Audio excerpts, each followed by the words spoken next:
Good morning. No countdown this morning. Good morning. Welcome to Hobby Evolution, episode 1162. I slept in this morning, and not only did I sleep in, was I running late when I just ran upstairs to get my coffee. What the hell's going on with the hair over here? What the fuck? When I went upstairs to get the coffee, I did not turn the coffee maker on. So I had to wait a couple extra minutes. That damn piece of hair. Get over there. Get over there. Happy Tuesday. Last night was the beginning of Passover. We had our Seder, which was actually it wasn't in fast forward. It was just it was just my wife and I, mother-in-law, and her friend and grandma. Last year we powered through a fast forward version of the Seder, and grandma didn't like that. So did a little more full version, but like still like fast forward version, just not like super fast.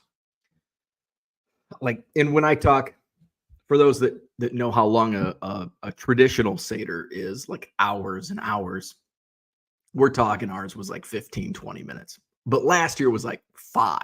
So we did the reading. So ate a lot.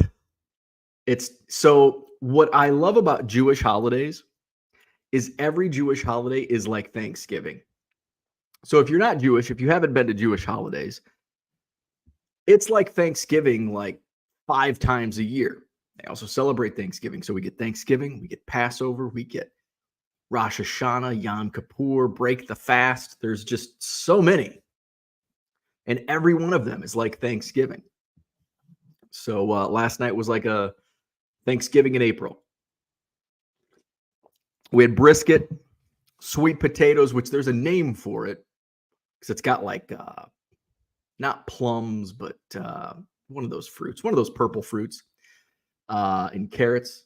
There's the kugel, potato kugel. Of course, I had my gefilte fish. I did eat liver. Now it's like the liver, like spread almost. It's not like liver and onions. That I can still smell my childhood come home. My parents would make liver and onions if I was like out at a friend's house or something, and I'd come home and just liver and onions. Again, if you put it in front of me and said eat it, I'll eat it just to spite you. But I'm certainly not going to make it or order it from anywhere. But this is like the liver like spread. It was actually pretty good. I had some gefilte fish and liver, and I put a picture in the Hobby Evolution Facebook group. Gefilte fish, I mean, it looks disgusting, but it's actually really good. I waited like 5 years before I tried it. And then like everybody, oh, it's so gross. Look at it. Yuck. It's got like all that gelatin. And I'm like, yeah, I won't try. And you know, I'm not Jewish. So I got that pass. Like, well, you're not Jewish. You don't have to eat it. And I just tried it. I'm like, I'll try. Let me try like half a piece. I'm like, what are you guys talking about? This is good. This is good. It's not something I'm going to go buy, but I look forward to it each meal. And so had that. I'm not a dessert eater, but I do get a sweet tooth like hours after dinner. So, and it's like a running joke with my mother-in-law and like another friend of hers, because I always pass. I'm like, I'll just have another beer. You guys have dessert if we're out at a restaurant. I'll just have another spotted cow. And at home or at my mother-in-law's, I'll just pass on dessert. Now, like once my food settles, okay, I'm ready. Like once I get home, last night was late though, which I guess is for a Seder, it's early. We were home by it was like 9:15. Um, but I'll get a sweet tooth. Like if it was earlier in the night, I'd get a sweet tooth. It's like, oh, man, I need some dessert now. But like it's not like a elaborate dessert, not like filling your plate dessert. Had like chocolate lava cake or something, but it was different because it was Passover, so it was like Passover lava cake. So it didn't look good. I'm sure it tasted okay, but I'm like I'm full. We had brisket, that sweet potato, the potato stuff, gefilte fish, haroset. Had a lot of haroset. It's good. Haroset, by the way, it's like what, cinnamon and apples. Let's just look it up. Haroset.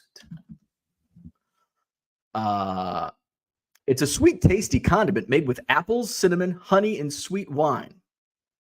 It's very good. Here, and here's what it looks like. And you just put it on your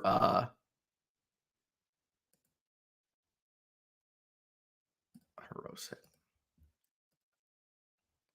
Ooh, where are we at? There you go. That's haroset. Yeah, you just spoon it up and put it on your oh my god, I'm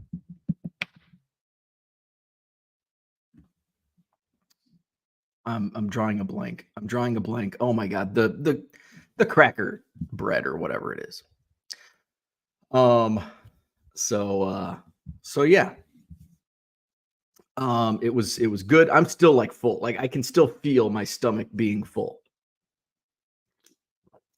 And plenty of leftovers. So I will have a nice little lunch later today. That was about all I did yesterday. I don't have anything to talk about today. We went what?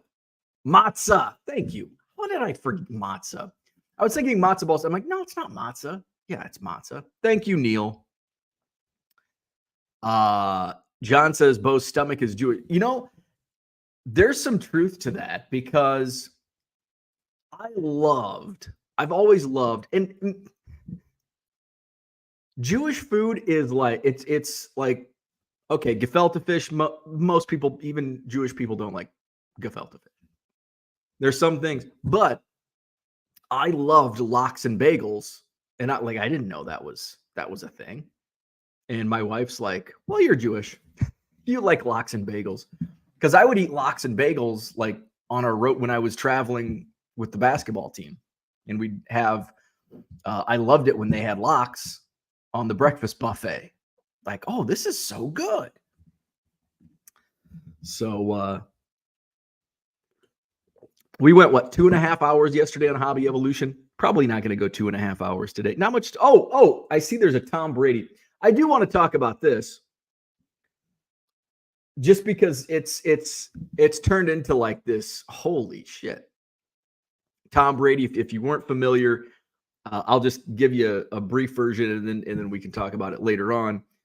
Basically, there was like a motivational speaking engagement that Tom Brady did, but an autograph company kind of nudged in and co-promoted it and got like big Brady collectors. And I guess the signings were like $400 cheaper than what it is through Fanatics, that's his like official autograph. And Brady apparently was blindsided. Not only was he blindsided, but he basically signed his name blind in this signing, and super rare Tom Brady memorabilia, and it looked like shit, his signature. And now like the promoters are going back and forth, arguing against each other. Brady looks bad.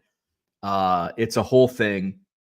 I first heard about it through a buddy of mine whose friend was one of those in attendance, and he's the one.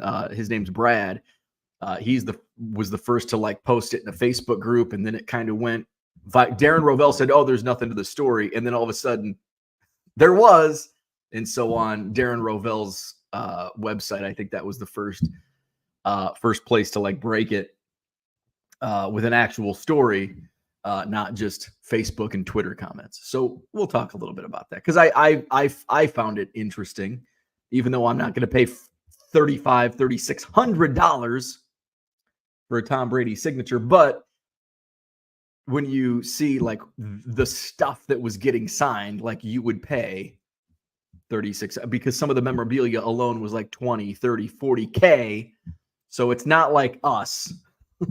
It's not like us. It's not like us plebes that are just, complaining $100 for an autograph. This is some high-end stuff. Let's go to the chat. George, what's going on? Oh, the first comment. Let's talk autographs. Yeah, so that's what George was talking about here in this comment. Tom Brady autographs. And it's not, it's, God, there's so many complainers. And here I am. I'm complaining about the complainers. There's so many complainers on Twitter and social media in general, I guess. We just see it more because we open up our social media platforms often.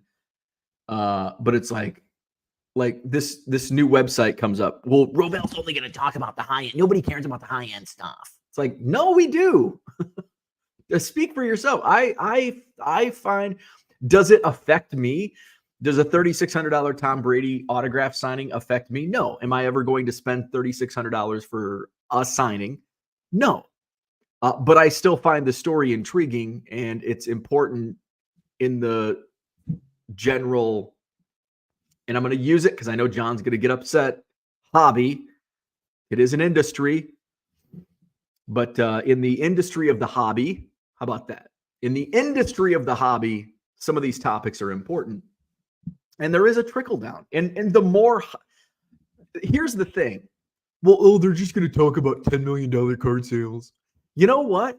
Those $10 million card sales, when those hit the news, like my wife's 97, 98-year-old grandma will be like, I saw on the news a baseball card sold for $10 million. And then my mother-in-law will go, do you have any of those? You've got a lot of cards. No, I do not. Well, let's go look. No, I can guarantee you there's not a 1952 Topps mantle in near mint condition in my basement. 100. I don't like to speak in absolutes, but I will 100% guarantee you there's not a authentic 1952 Topps near mint Mickey Mantle in my basement. I will speak to an absolute there. So it is good because it gets people unknown. And sometimes now, is grandma going to go to Target and buy baseball cards? No. Is she going to go on eBay and shop my eBay store, which, by the way, the link is in the description and scrolling at the bottom of your screen?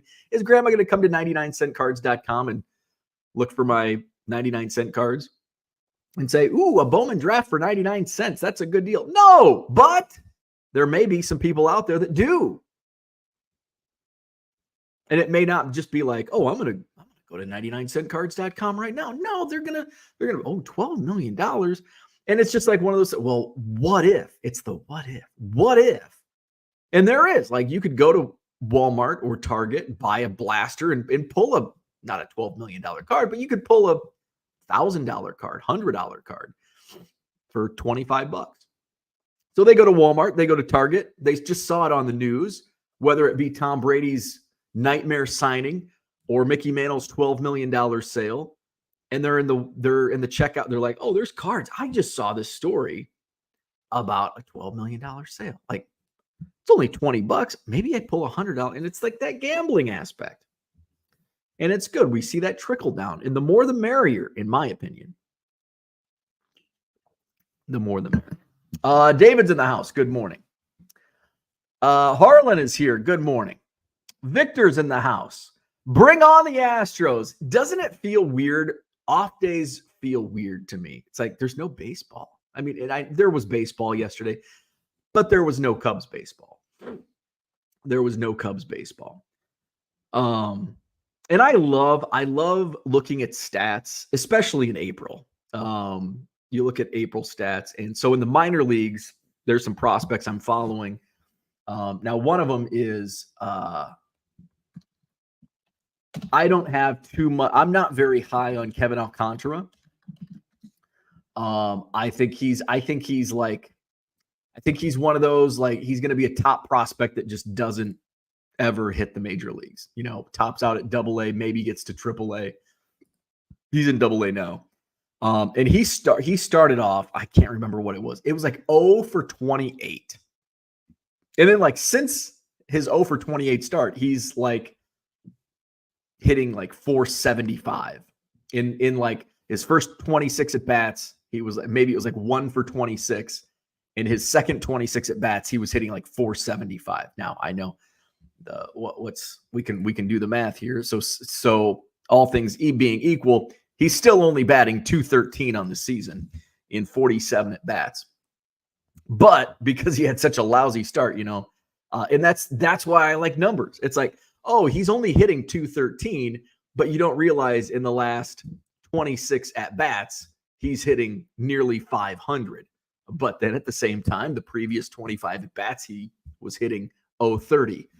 Another guy that I'm following in the Cubs system is Jefferson Rojas, who is, I think his birthday is this week, maybe. Let's look it up. His birthday is Thursday. He is still only 18. Jefferson Rojas. He's a shortstop. He's at high A already as an 18-year-old. He'll be 19 later this week. At high A, as I think he's the youngest player in high A. He's slashing. What's he slashing? 24. He's slashing 328, 361, 500, 10 strikeouts, 3 walks. He's got a couple of home runs. He's got 2 doubles, a triple, and that's through 13 games. I mean, 328 as an 18-year-old, even I know it's only April 23rd, but that's really damn good.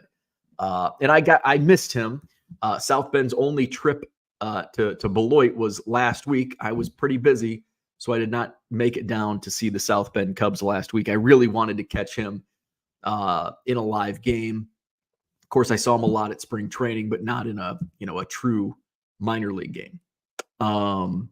So Jefferson Rojas, and I believe one of the publications, it might have been MLB Pipeline, just put him into the top 100 prospects, which I knew that he would enter the top 100 prospects this year.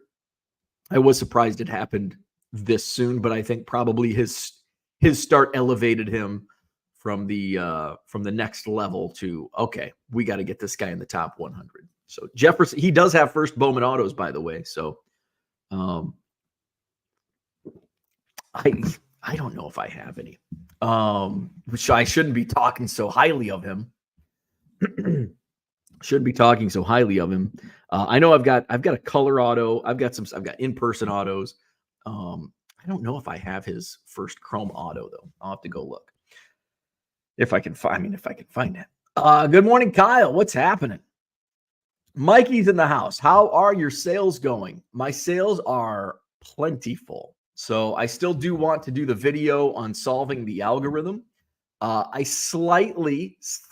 ever so slightly jinxed myself because yesterday was below my goal. I wouldn't say it was below average, but it was below my goal, but only by a couple bucks. So it was like I was at like 99% of my goal yesterday. My daily sales goal. I do believe I'm looking at my numbers now for the month of April 2024. I may, once it's all said and done, actually, I ran some numbers yesterday. I think April 2024, this month, and I may actually break my monthly revenue in the next couple days for a month. Since I started this full-time in October of 2021, April 2024 could be my best month ever, which if you would have told me in October of 2021 that you're not going to have another month like this until April 2024, I'd be like, okay, I'm finding a new job. I'm staying at the office. I'm just doing this as a side hustle. That's what I would tell you. But I did have, I knew that the market as it was in 2021 was not going to be sustainable, and that it would take a little more work. But I kind of overshot the projections. So it's nice to see, okay, if I can maintain this and keep growing this, good things will keep coming along. So I think I've solved the algorithm. So we'll see. It's only been what, 3 weeks, a little over 3 weeks into April. These numbers have held steady almost a month. I'm looking back all of April, actually going all the way back to the end of March. So it's been a solid month with these numbers being above expectations. So April sales are doing really well. And I think with this latest purchase, and I haven't even begun to scratch the surface in terms of listing what I bought. Very happy with the results. Tim, I don't know. I know Tim watches sometimes. Shout out to Tim. He's awesome to work with. That's who I bought this from. I showed off some stuff yesterday, going through another box, and I think I had seen there was a lot of Robert Gosser stuff. So this is a first Bowman red out of 5. It is the paper version, but still.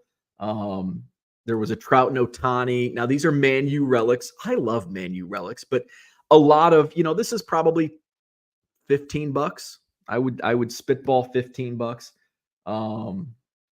Here's a Jason Dominguez patch to 10. So that $20 to $30 possibly. This stuff is stuff that I comp. But a lot of $10, a ton of $5 bills.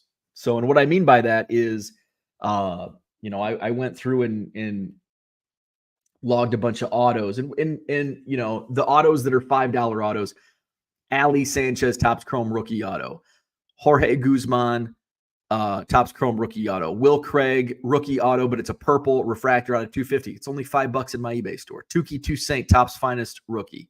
The Eloy, I think it's numbered. It's the gilded out of 50 auto.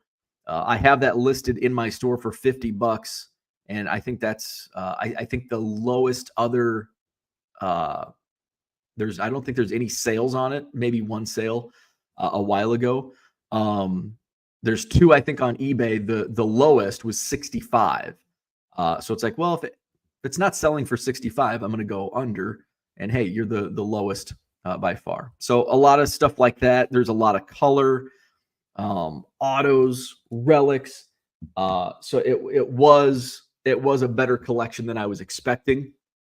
So I'm very happy with the purchase, and looking forward to getting caught up on shipping this week. And so I can really hammer down on getting some of this listed and keeping those sales numbers growing. For those that may be new, my eBay store, scrolling at the bottom of your screen. It's also in the links in my description. By the way, I want to tell you, I'm not a fast shipper, and that's by design. When you purchase an item out of my eBay store, please know it's 3 business days handling time. Saturdays, Sundays, and holidays are not business days. So if you purchase an item on Thursday, I may not ship it out until Monday or Tuesday. 3 business days handling time. I get so many, this is ridiculous. It's been 4 days. You agreed to it when you purchased the item. 3 handling days, business handling days. So, and what also, if that's just, I do low prices, slow shipping. It's just, that's my business. If I did next day shipping, I wouldn't be able to sell the volume I sell. So it goes hand in hand. What was I going to say here? Also, if you get somebody says, gives you neutral or negative feedback for your shipping times, eBay will remove that. I know they've been a little tougher and tighter on removing feedback lately. But that's one of the easiest ones, where it's like slow shipper, and you just go to eBay and say, I shipped it with my stated handling times. eBay removes that shit. So eBay does have your back. It's not slow shipping. If you think it's slow shipping, don't buy from me. Because it's stated that before you buy the item, hey, this guy has 3 business days handling time. One guy yesterday, he's like, this is just ridiculous. You don't have to wait till the 3rd business day. Sometimes I do. Do I have to?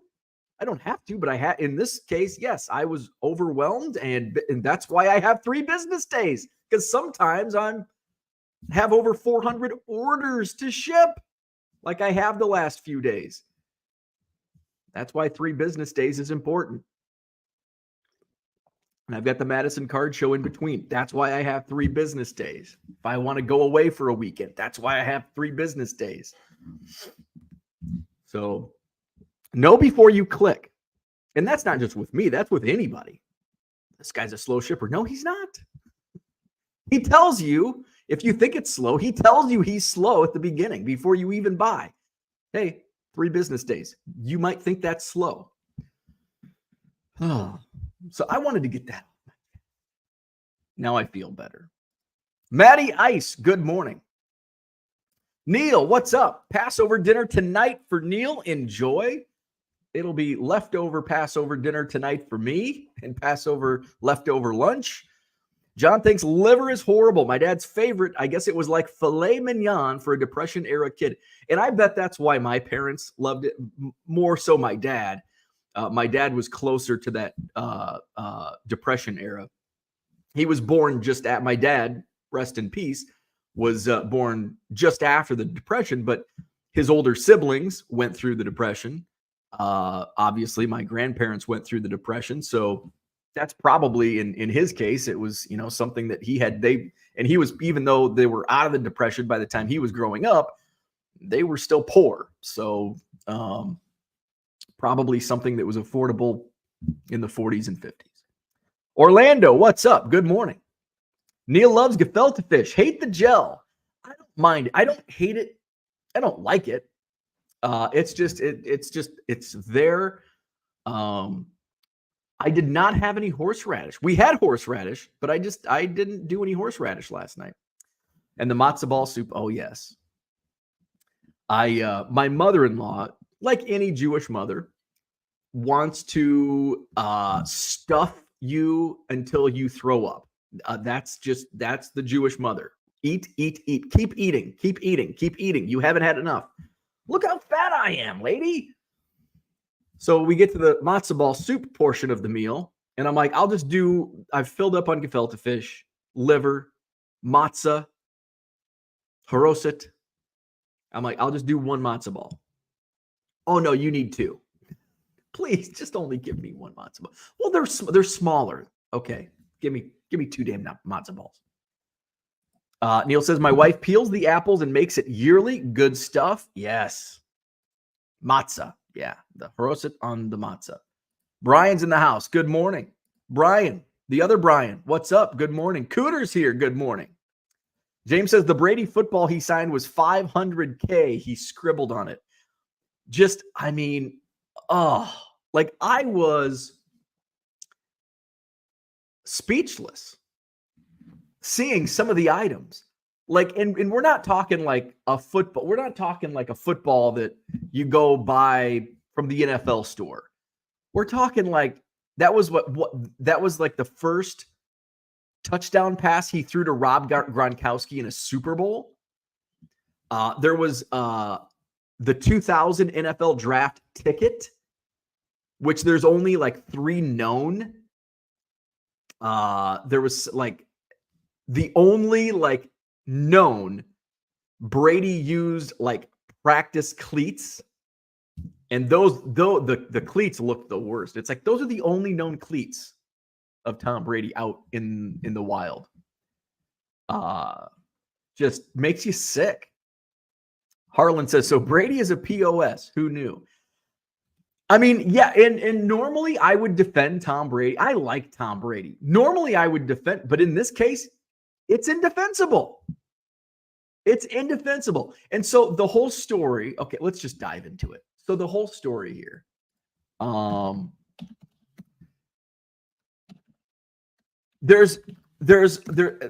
everybody's guilty. Everybody's guilty in this, in terms of Tom Brady, the people who put this promotion on, and then these autograph guys that kind of came in. Tom Brady, what's the name of that? Collect. Okay. So can we get this on here? Let's add to the stage. So this is from Collect. This is Darren Rovell's website. Collectors unhappy with quality of signatures, but Brady's camp says QB was misled. Misled or not, look at that shitty signature. I think that was the ball that James was talking about. Those are the cleats. There's the draft ticket. There was something. Those weren't the pair of cleats I was referencing. There was another pair of cleats which I think is in this article. So it was $3,600 for a ticket to the speech, a photo op, and a signed item. Brad Jarrett was the first that kind of let this story pop over the weekend. Brad Jarrett says, "I saw the items you signed for us. I'm disappointed with the signatures. We paid a lot of money and it's not right." That's what he told Tom Brady during the photo op. That's fucking awesome. Cheers to Brad Jarrett. Jarrett had Brady sign one of 3 known tickets to the 2000 NFL draft when Brady famously was picked in the 6th round. He could see Brady, take a picture with him, and have his item signed for $400 less than Fanatics, Brady's exclusive autograph representative. And that's what they charge for send-in tickets. So you send in for $4K, you just send your item in. For $3,600, you get to meet Tom Brady and get an item signed. So let's see. The Tom Brady usually has a flowing autograph where the T and B are distinguishable, but on this day, some items just featured what appears to be a scribble or a single line. And here's where it goes off the rails. Miami local Solomon Lutwak, a former autograph hound, was asked to help out with the signing. When it was done, I peeked in the back room and looked at everything and said, "Holy fuck," drop the F-bomb. Lutwak told Collect, "It looked like they were all signed by Tim Allen, not Tom Brady." These weren't just any items. We talked about that NFL draft ticket. Derek Wagner brought the first Super Bowl touchdown ball from Brady to Rob Gronkowski. The quarterback's game-used cleats from 2005 and 2006. A game-used ball from Brady's debut, and game-used balls from 2 Super Bowls. I'm not good. Is that 50? 50 and 38? The Brady to Gronk ball was appraised by Sotheby's at $450K. Let's see. Wagner told Collect, "The event was cool. Tom's speech was amazing, and I loved the photo op. And then we saw the autographs, and we're like, what the F is this?" Let's see. Sources told Collect the only things that were pre-approved were photos and copies of Brady's book, The TB12 Method. A source close to Brady's camp said when he entered the room, he was very uncomfortable with the breadth of the items. Now, so here's the thing. If you're uncomfortable with the items and you were blindsided, you could reject it, and now it's the promoters have to explain. Or don't sign or that was don't sign and make the promoters make up for it. Or just man up and sign 100 fucking items. So that's where it's like, Tom Brady, it's on you, man. This is on Brady. Whether he was blindsided or not. Don't sign and, hold the promoters for ransom. Like, hey, this isn't what we agreed to. Get somebody involved and be like, okay, and the promoters have to eat that because they promoted it to the buyers. And so the buyers shouldn't have to pay anything more. The promoters have to take this one on the chin. Brady did a similar deal with Exma in October in Mexico City, but sources said the items were from more amateur collectors. Does it matter if more amateur collectors? The fuck does that mean? Amateur. Because we brought in rookie cards instead of game-used cleats? Fuck. When the event moved to Miami, many big American collectors bought in. Let's see. Glenn Gagnon says, we were never told that our items had to be pre-approved. He flew from Massachusetts with a rare 2001 full season ticket book, one of two known in existence. If our items were not approved, I would have much rather him not sign it than what we got. He defaced our stuff, and that's what it comes down to. He ruined items. Tom Brady ruined items with his shitty autographs. Fernando Anzuriz, founder and CEO of Exma, a leadership marketing and networking event company, told Collect that while the company has been operating for more than a decade, this was his first event in the United States. He says he misunderstood that all the items for Brady to sign were required to be purchased by him and says he knows nothing about the autograph space. Jesus Christ. After Brady's event in Mexico, Anzuriz said he was approached by a memorabilia dealer in Mexico named Fernando Regado. Over the next few months, Anzuriz said Regado saw the signing part of the Brady Exma appearance as a way to get closer to Brady. So he began marketing just the signing part to big Brady collectors. The plan worked. He was on stage at the Miami event and was in the room as Brady signed. What a shit show. So basically, and it just goes on and on. I don't think anything is hammered out yet, but and how do you make that wrong or right? Because you've ruined, like, that's a shitty autograph. That's not. And I get upset when I see people complain about autograph, like the signatures themselves. In terms of like Derniche Valdez, in Bowman Chrome, where he like actually wrote his name out and like complaining about that, like that's his autograph. Deal with it. But Tom Brady has a distinct autograph. And what he signed for these people on these super high-end memorabilia pieces was not his autograph. It was just, fuck it.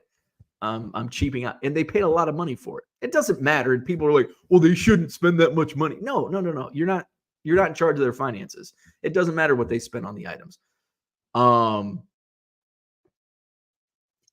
He should have just not signed. If he was uncomfortable, just not signed. Like, hey, I didn't agree. This was not in the contract.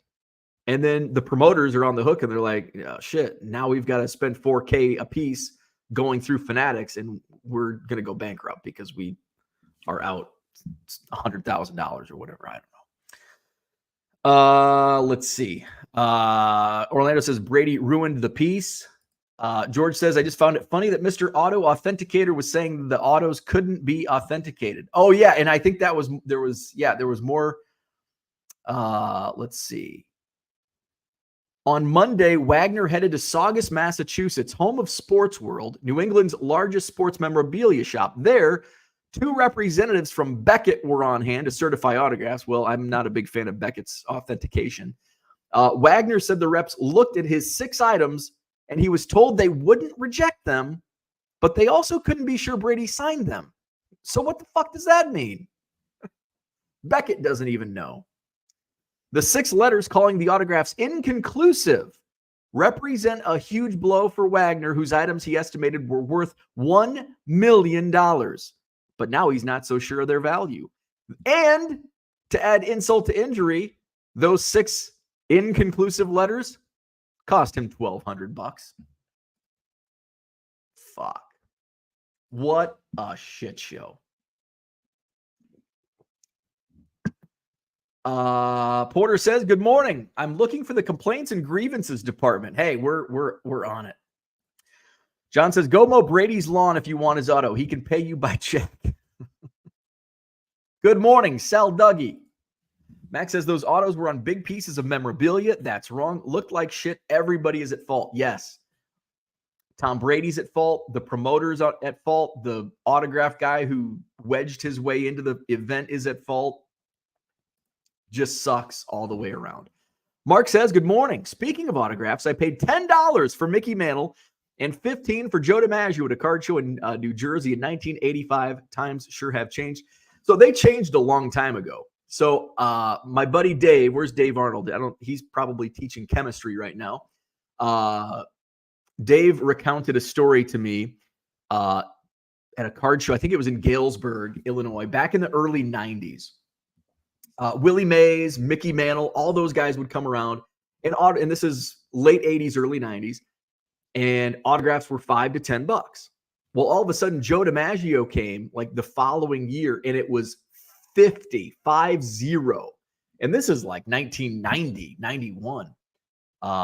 But, times have changed, because back then, back in the 80s, in 1985, what could you sell it? Could you go to a card show and sell a Joe DiMaggio auto or Mickey Mantle autos? There was no internet. There was no demand. All of a sudden, there became demand, and times changed. Philly Joe, what's going on?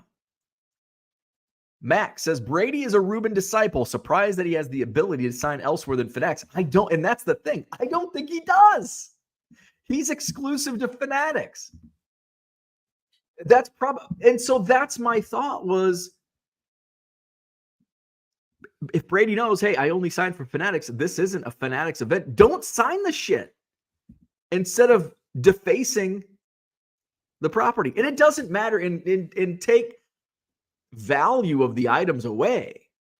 That just makes it even far worse, because a lot of these are one-of-a-kind rare items. But if you brought in a rookie card, if you paid in, let's take all the dollar amounts out.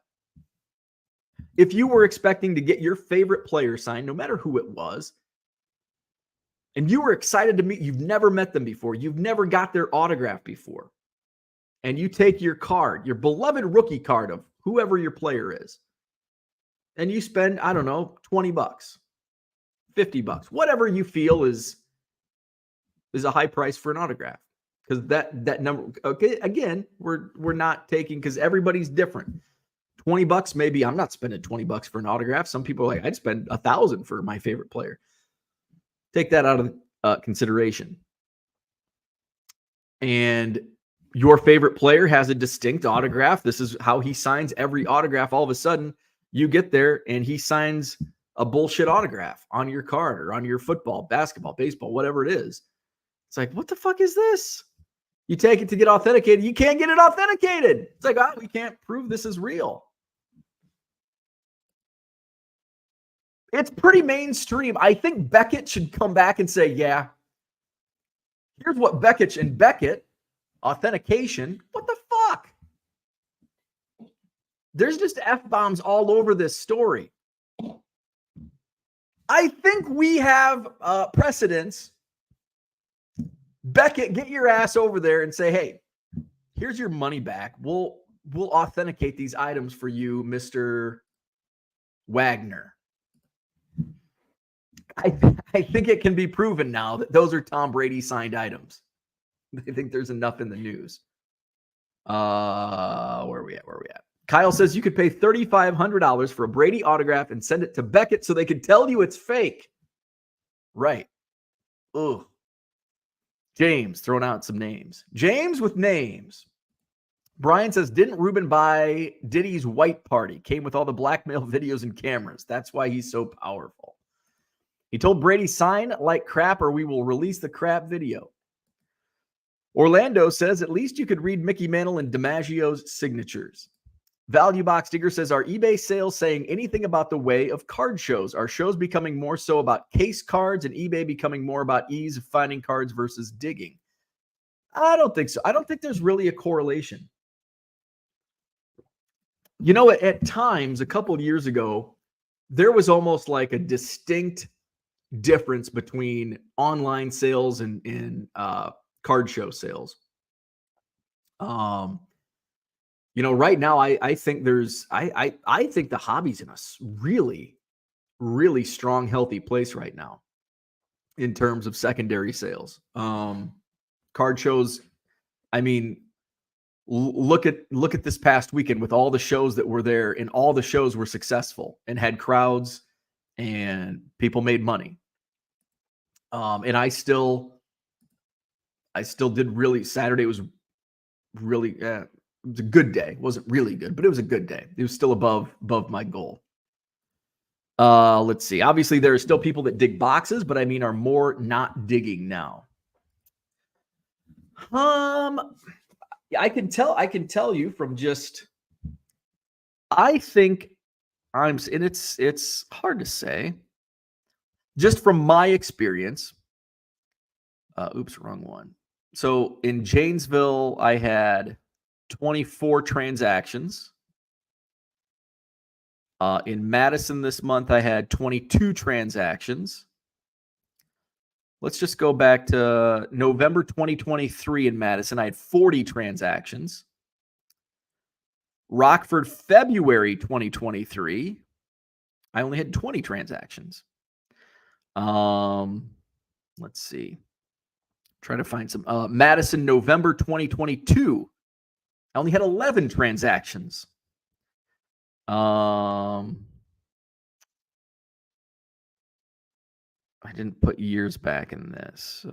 Madison, March, 18 transactions. So if I did a line graph, it might actually show slight growth, but that could also just be I'm, a regular at shows and people find you, and a lot of those are regular customers. So I don't think there's I don't think there's less people digging through boxes. Troy, good morning. Brian, good morning. Kids these days pay triple to get McDonald's delivered. Don't want to get up to go to a card show. John says sales are half the battle in the game. Acquisitions in this sector are the key. And that's always been the case. The buy side is the most important side. You can't just produce your own product. You need constantly replenish, which takes luck and skill and capital. That's very true. Much of the time you're buying product that is unwanted by others. And that's as I kind of shift focus, I've got more than enough $1.50 cards. Now I need to find $5 cards. I need to find these Topps Chrome autos. I need to find the refractors that I can sell for $3, as opposed to just loading up my store with base commons or base Hall of Famers and stars. Those still sell, but it's a slower sell, and your sell-through rate's going to be much lower. Cooter says, do you think the increased viewers and via X Twitter is also helping drive your increase in sales? I think definitely. I mean, with all the with being in the news from the Cubs first pitch, that brought on more. I doubled my Instagram followers, a couple hundred Twitter followers. Didn't really affect my YouTube numbers. But I think that certainly has a little bit to do with it. I don't think there's ever, when sales are up or when sales are down, I don't think there's usually one, this is why. But I do think there is, I think the most important reason why my sales started going up before the Cubs stuff a couple of weeks ago. Increased viewers via Twitter, and I don't think that's the case, because because the viewership that comes through Twitter already sees me post about my eBay store. Maybe it brings in a little bit. It certainly doesn't hurt. But it may help. Zach and Porter, good morning. Florida baseball card, dude. What's up? Good morning. What's your opinion of Canario? I'm torn on Canario. I think, unfortunately, he's probably going to be traded. I think he's probably going to be dealt at the deadline for bullpen help. I just don't think there's other outfielders. I think he's a victim of the numbers game. He's going to be a victim of the numbers game. Unless he has an opportunity right now to stay, but I just think he's going to get lost. And I think he will get dealt at the deadline. There's so much depth in the outfield for the Cubs, especially when you get into the upper minor leagues.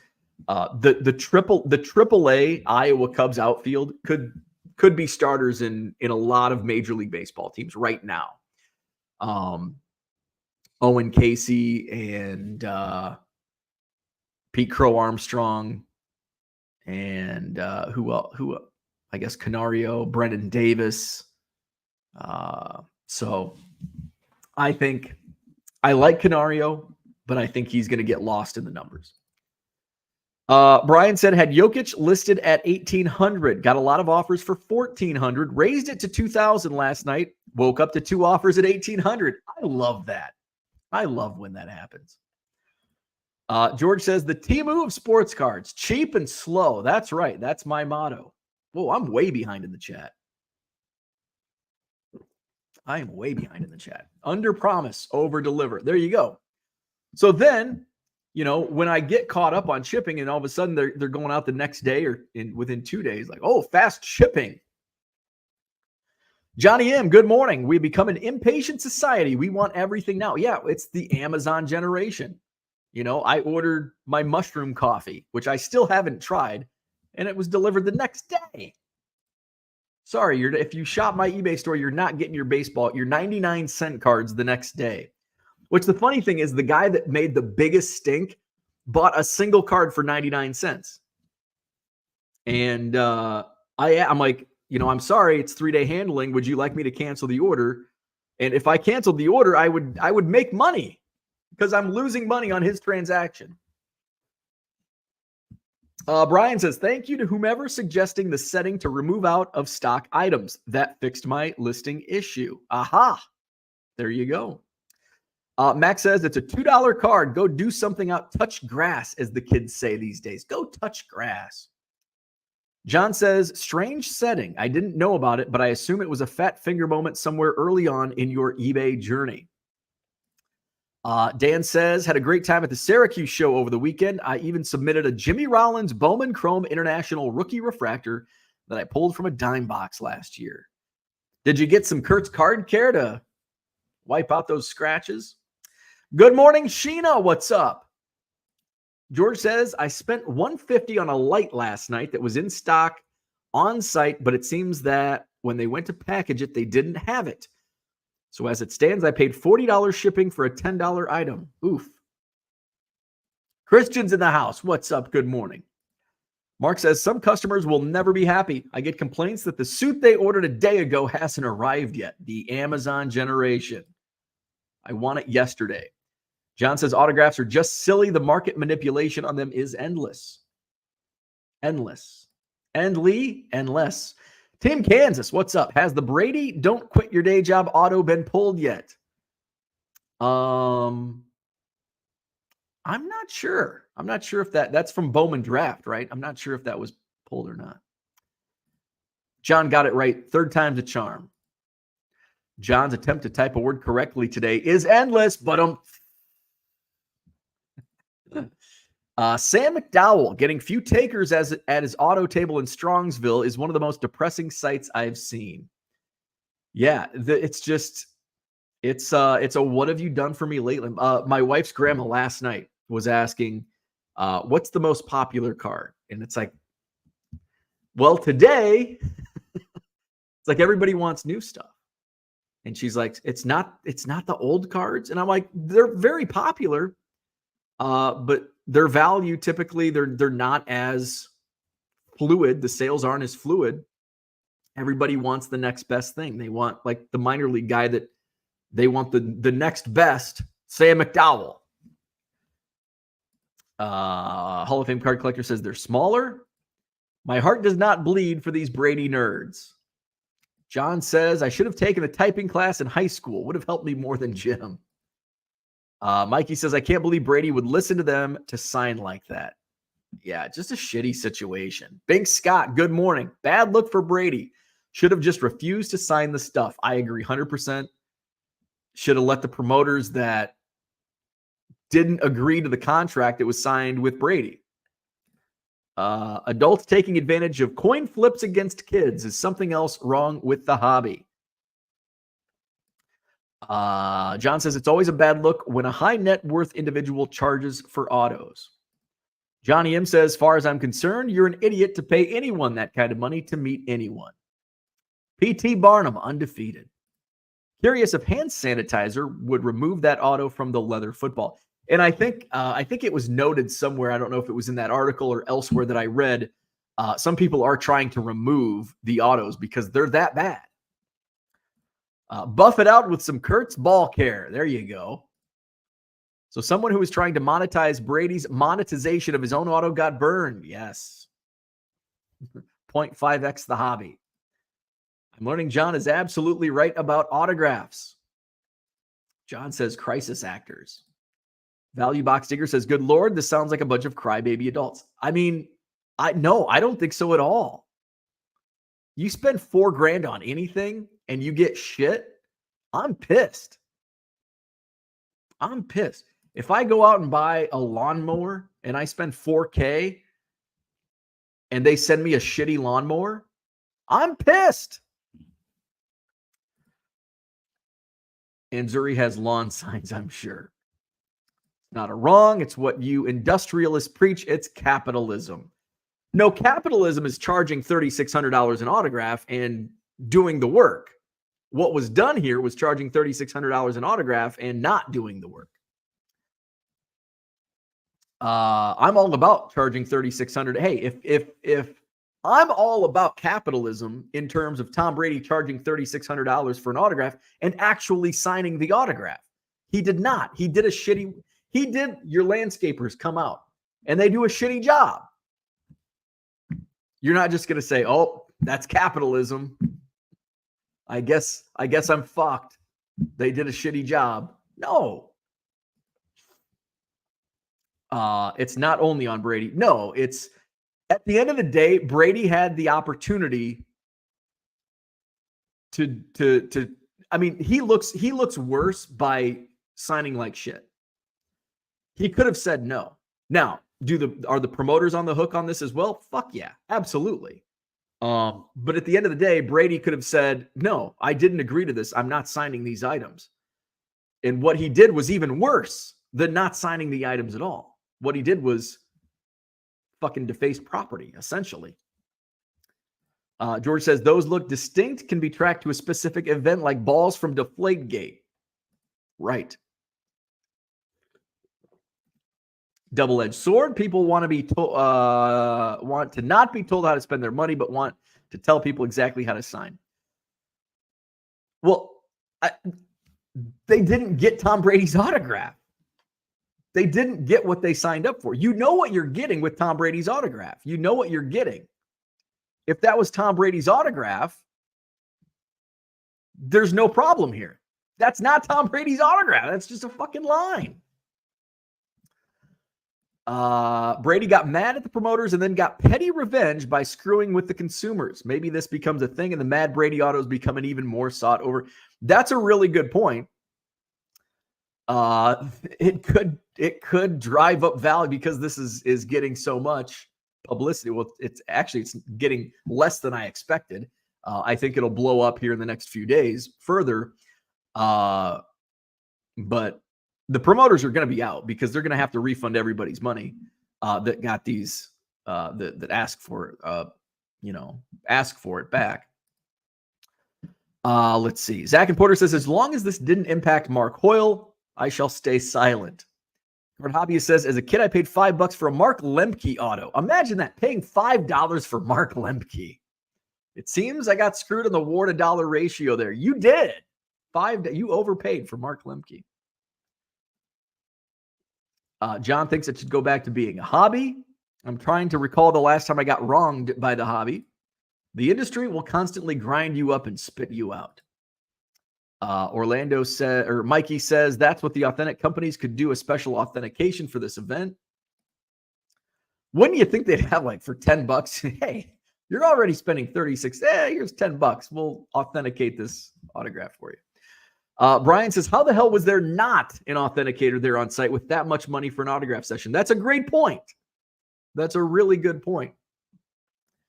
Value Box Digger agrees with John. This is way out of hobby at this point. Sounds like a bunch of graders. I want my Gem Mint 10 out of the pack. Mark says, Willie Mays was notorious for ruining autograph pieces. I had a Mantle and Snyder on a ball in ink. I asked him nicely to sign the ball in ink. He looked at me and signed it in Sharpie. What a dick. John says, this was a keynote motivational speech. Correct. Why the hell would an authenticator be there? Because an autograph was part of the speech. However, apparently, according to the contract, it was only on like the book. It was only on pre-approved items, of which items brought into the show were not supposed to be signed. George says, to my understanding, it was indeed a speaking engagement, and the auto thing was just an added bonus, or not, so to speak. Max says, I've heard a lot of bad stories about Mays and even a couple about Aaron after people attended autograph signings. My interaction with Hank was great, though. John says, here's a question. I noticed a lot of dealers recording transactions on paper last weekend. Do you think this was driven by local tax policies, or do most dealers always track their sales? I don't know. You were in Ohio. I don't know what Ohio's rules are. I have, and I did notice I had, there was a dealer in the downstairs one of the downstairs ballrooms at my show, and I noticed they left behind a piece of paper where they were tracking their. I've always tracked my transactions. I think probably the people that are recording their transactions are, recording it for their tax purposes. I don't think it has anything to do with local tax policies. I think it's just generally speaking. And it gives you an idea. Like even when I was in my early 20s setting up at shows and maybe not following tax law as a dealer, I would still track my sales just so I knew, oh, okay, I made $50. Just so I knew, am I going to do this show next month? I don't think it has anything to do with local tax policies, though. Maybe. I'm not sure of Ohio's standing, but just haven't noticed sales being recorded as much as past shows I've attended. And I do, and I'm gonna jump down to Max's comment because this is what I say. Max says, "Who uses paper to record anything anymore?" I record my transactions, but not with paper. There's plenty of notepads on your iPhone. I do Google Docs, which is great because I have one sheet and I listed out May 2024, April 2024, Rockford May 2024, Madison May 2024. So I can just go through and when I have to report my sales tax, when I have to report my earnings at the end of the quarter, I just go to my spreadsheet. Here's what I made. Here's what I made. Here's what I made. George says, I record my daily constitutional on paper every morning. Billy Joe says, if asked, already forgive me. But did you see anything from your show regarding repackers making a lot of purchases, buying out tables, etc.? So I've actually had a couple of conversations with buyers, big dollar buyers at my show. And there was at least one big buyer at my show this past weekend that did not go to Minnesota. And I'm like, when I saw him at the show, I'm like, hey, I'm surprised you're not in Minnesota. He's like, everybody's paying like 90% comps. Like, I can come here and pay 70%. So I have big buyers that fly in. Boston came in, Nashville last month, Florida. They'll come in and they can buy at less. And they don't want to get that word out because they don't want all of a sudden everybody else descending upon, and now they're having to pay 90%. So I don't know if the guys that are buying in Madison, I'm sure there are some through the past that are repackers. I don't think the guys that I know are repackers. I think they're just resellers that are able to buy liquid cards at, less than 100% comps. So yes, I have heard of it. And I actually didn't know really anything about the world of repacking, and they're buying it like 100% comps until like last month or 2 months ago. And it's like, whoa. And then of course you see all the signs from Minnesota last weekend. It's like, Jesus. So there was a lot of competition, and buyers had to pay more, which good for dealers. They're getting paid. But a lot of those guys have competition. So now they need to seek out. So I think there's going to be maybe a tipping point, and that may have been the tipping point this past weekend, to where do all of them descend upon Dallas on this weekend, Do all of them descend upon Burbank this weekend because they're all competing with each other? It's like, we'll go to this 150 table show, this 200 table show in Boise, Idaho, or Lincoln, Nebraska, or Madison, Wisconsin, because we don't have to compete with 90 to 100% in Dallas, Burbank, Nashville, Philly, wherever it may be, because we can buy it 70% in these other places. James Triantos. Yes, there's another Cubs prospect that's on his way up. Owen Casey's a big one that I'm a fan of. James sold a Churio on Saturday night. Had a guy ask me on Sunday if the card shipped. Victor has still not even received his mushroom coffee. That sucks. Mark says, Max, my experience with Hank was positive as well. He was all business, but very pleasant.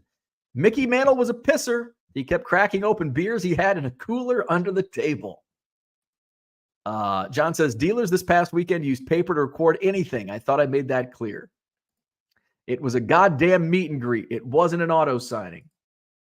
Harlan says it was billed as both a meet and greet and one auto. Yes.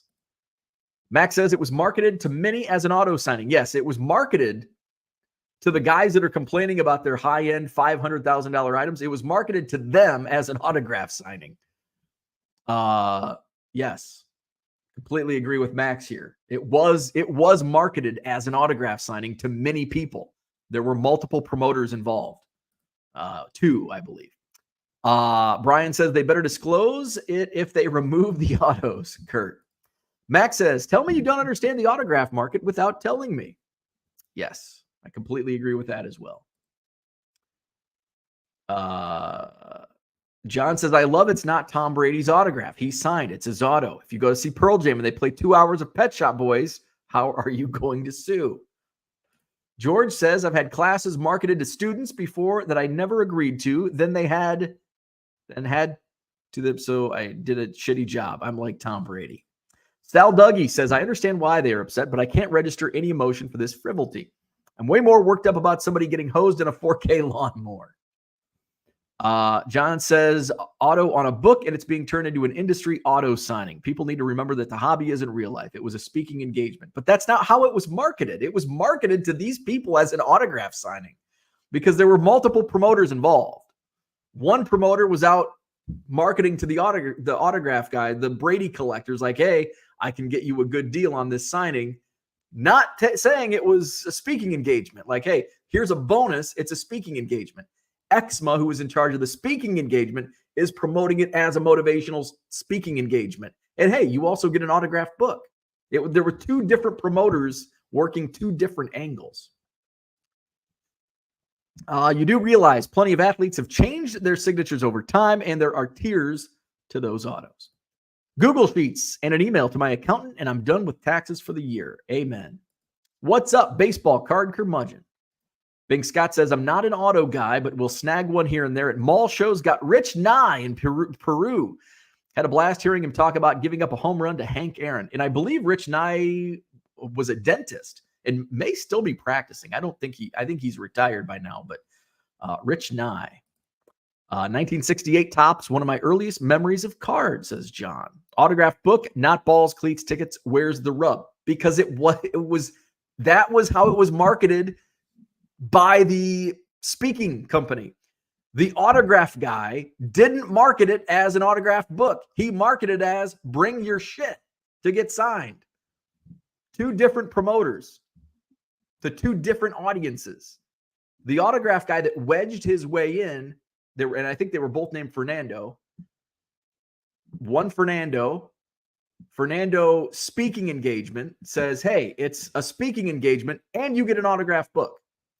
The other Fernando that wedged his way in says, you're a Tom Brady collector. I can get you a deal. Bring your cleats, bring your balls, bring your tickets. That's the difference.